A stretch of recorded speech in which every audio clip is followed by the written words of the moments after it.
Bonjour, on va voir euh, comment utiliser Mailing Boss. Donc, on commence avec l'interface. À quoi ça sert?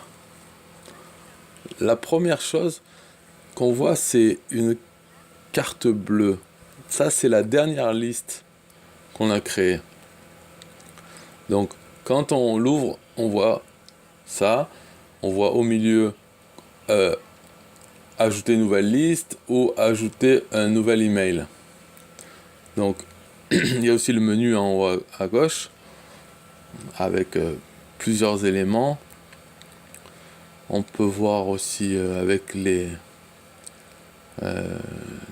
plans, le prix des plans, les listes, les messages, les templates qu'on peut utiliser pour les messages, connecter un nom de domaine et le vérifier. On peut avoir les clés de l'API, l'automatisation et les clés d'intégration. Donc, un de mes boutons préférés, c'est l'icône Mailing Boss. Quand on travaille dans Mailing Boss et qu'on veut revenir sur le tableau de bord, on clique sur ce bouton et ça nous ramène à la page d'accueil. Donc ça c'est très utile. Et en haut, il y a plusieurs listes déroulantes. Donc ça c'est pour les listes, ça c'est pour avec les emails, c'est-à-dire les emails, les séquences emails et les emails individuels. Ça, le troisième, c'est avec les templates. Et le dernier, c'est pour l'automatisation, pour créer des règles et la segmentation des listes. À droite, là, il y a les informations de profil. Ça, c'est pour modifier la configuration initiale de Mailing Boss. C'est-à-dire, alors, celui-là, c'est pour voir les quotas de votre compte. Mais si vous avez un compte micro-franchisé, vous avez quota illimité. Et le dernier, c'est pour se déconnecter. Voilà. Pas utile. Donc, comment créer sa première liste d'abonnés email? Donc, on voit que dans celui du milieu, on tape le nom de sa liste email et aussi un nom d'affichage et une description. Quand on a les trois, on a rempli les trois, on appuie sur continuer. Et là, il y a des données générales. Il y a déjà le nom. Et ensuite, on choisit est-ce que c'est un double opt-in ou simple opt-in. Est-ce qu'ils ont besoin de confirmer leur adresse email ou pas. Et pour s'en aller, pareil. Est-ce qu'ils s'en vont, ils se désinscrivent dès qu'ils cliquent ou alors il faut confirmer sur la page. Voilà. Suivant. Et là, on décide des champs. Donc, de base, on a l'email, le prénom, et on peut ajouter d'autres champs comme le téléphone ou l'adresse ou d'autres. Et on fait sauver. Et maintenant, ça nous amène au premier email, l'email de bienvenue. Enfin non, d'abord c'est celui de l'email de confirmation, c'est-à-dire vu qu'on a choisi double opt-in, on doit dire. Et ensuite, le deuxième email, c'est pour les gens qui sont en attente d'inscription. Après, c'est l'email pour confirmer la désinscription. Voilà, et ensuite on arrive au welcome email, c'est-à-dire l'email de bienvenue. C'est le premier email qu'ils vont recevoir une fois qu'ils sont inscrits dans la liste.